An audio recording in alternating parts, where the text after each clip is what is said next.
What happened to the Fremantle Football Club? Why are they now sitting in 10th place at the end of the home and away season? Well, for a bit of context, after round 20, they were in equal second place on the ladder with a percentage of 117.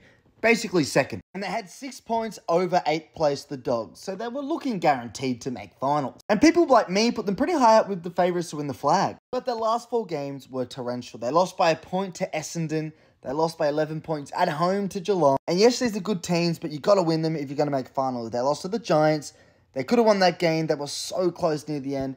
And at home, to win, they make finals, and they let it slip by 20 points. So what went wrong? I think for a start, mentality is obviously not there, but let's talk about stats. Now, these are stats for the last 5 matches of the home and away season, where Fremantle did struggle. As you can see, contested possessions, they were ahead for a lot of the season. They were dominating in the midfield.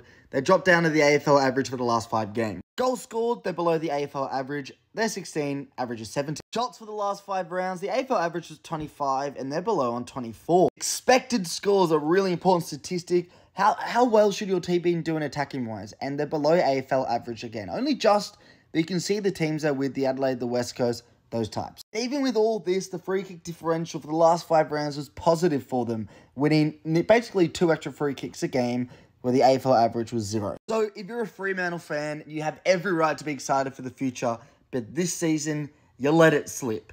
And to be completely honest, despite some of the young talent you have experience, and that's not excusable.